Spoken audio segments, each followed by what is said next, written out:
Kyle Shanahan just had his weekly Monday conference call, and there was a bunch of news. Let's start with the Dre Greenlaw news.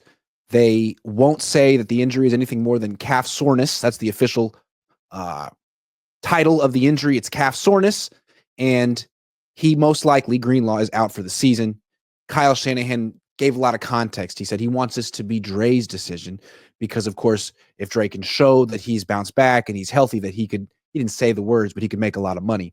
So there's a balance here, and he wants Dre to make the decision, but essentially they're leaning towards shutting him down. What do you think?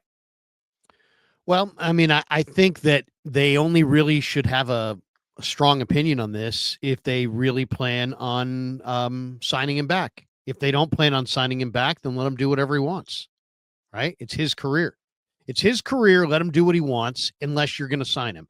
And they should sign him. And Lynch went on KMBR last week and made it seem like it's just all about, crossing the T's and dotting the I's, and they love Dre and he ain't going anywhere and they want him to be a Niner for life.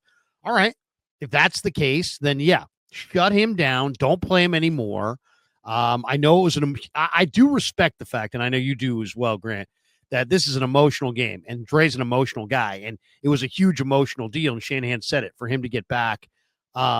And it was inspiring to watch him get back. It was great for the team. It was great for him. It was something he needed.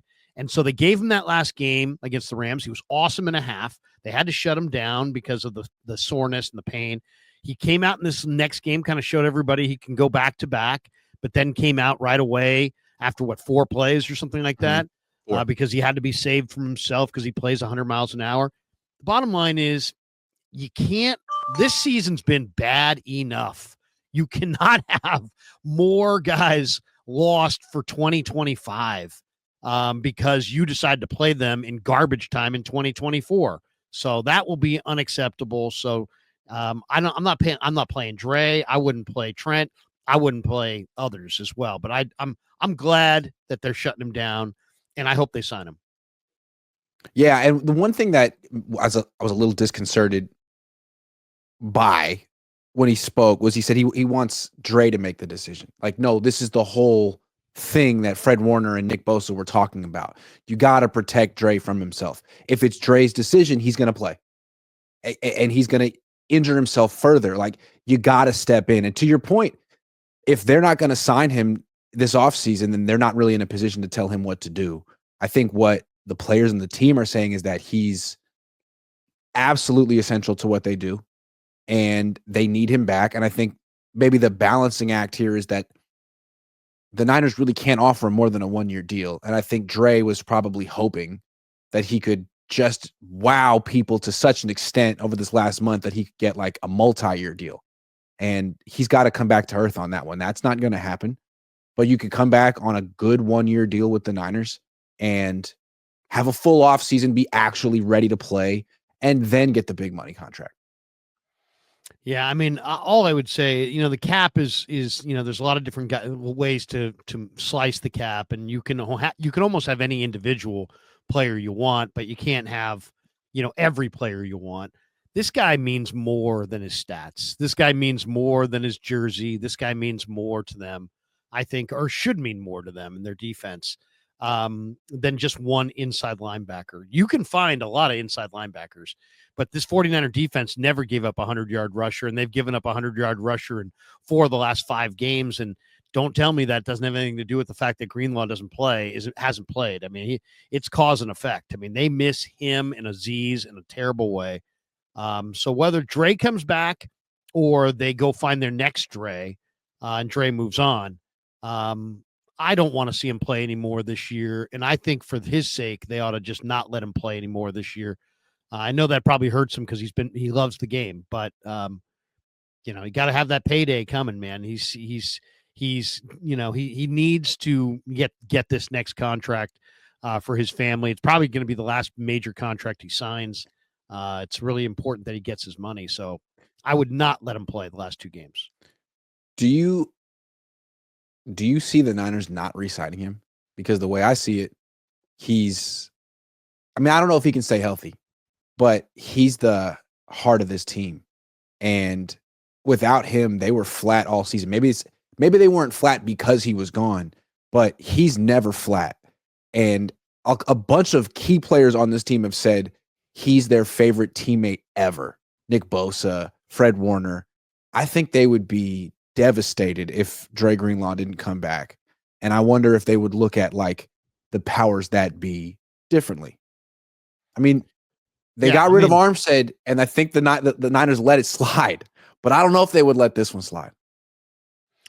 I mean, Armstead was a little bit easier to come to grips with because he had chronic injuries. I don't know that Dre's injuries are chronic. I just think that he's been beaten up. I do, you got to be responsible. You can't get tied up in some massive long-term deal. My fear is that because he's played so big for the Niners and the Niners have played in so many high-profile games, that there's a lot of the Niners opponents that are dreaming the dream of Dre Greenlaw in an Eagles jersey or Dre Greenlaw in a Buffalo jersey. And that to me is just going to make the Super Bowl the impossible dream. And if I'm a personnel guy, I don't want to make the Super Bowl an impossible situation. So I would sign this guy. I'd break my budget or stretch my budget to bring him in because I think there's more value than just to the player. I'm not going to blow up my whole cap to keep him, but man, if I'm John Lynch, made it seem like they really badly want to keep him. I hope they show him that same respect when it comes time to exchange the offers. Okay, we can move on from Greenlaw. The last thing I want to say is I think it was really irresponsible to play him in this game. I mean, it was one thing to play him against the Rams. He was healthy, he was fresh, and the game mattered. It was heroic what he did. But he got hurt in that game, and he missed practice time this week, and he was questionable for this game, and it didn't matter. So you knew he wasn't 100% healthy. He hadn't he was just coming off a big game. It was a week and a half. I think they didn't have to shut him down for the year, but they could have said, Dre, not this week. And it's not up to you. We're protecting you from yourself, as opposed to putting him out there and having him, tighten up on the fourth play. I feel like I don't even think that was like hindsight, Captain Obvious. Like, I think a lot of people said it before the game. Don't play Greenlaw in this game. It's too bad it came to this. And yet there's a relative coldness to the way sometimes the team looks at the players. Now, I'm not saying that Shanahan was cold, but he did say in this presser today, hey, man, when he was asked about motivation, he's like, hey, you get 17 checks. In other words, you get 17 checks for 17 games. Can you tell the people that weren't on the call, because that was like the key moment of the call. I'm glad you picked up on that. Like the question and what he said. Well, he was asked, what is the motivation of the team? And obviously you're trying to play. When there's nothing left to play for. When there's nothing, how do you get them up for this? How do you get them up? How do you motivate the guys? And he's like, hey, look, when you sign up to play pro football, you understand that you're a professional and you get 17 checks for 17 games. And it's all, and anytime basically anytime you're putting anything on film, the whole league's evaluating. And he's like, if our goal is to play better and win games, period. And their goal should be to play 17 games because they're getting paid for 17 games. And motivation is like something for, high school Harry, or, that's something for college. That's not, you don't motivate in the pros. You're the head coach, but you're not the motivator. They show up with briefcases and they're motivated properly all by themselves. Which is kind of Can you imagine Dan Campbell getting that question and answering it that way? Well, I mean, players like money, right? Right. Checks are fun. Like, I don't think Jim Harbaugh was it, but hey, Kyle, to each his own. He also said that if you aren't that way, then you don't belong here, kind of a thing. Like if you're not a professional enough to play full tilt for the full season, then you don't belong in our locker room. You don't belong in our culture. He also kind of added that. Right. That's true. He did say that. Stephen Heinold said Cohn loves. Oh, I ain't reading that. Thank you though. I appreciate it for the $5.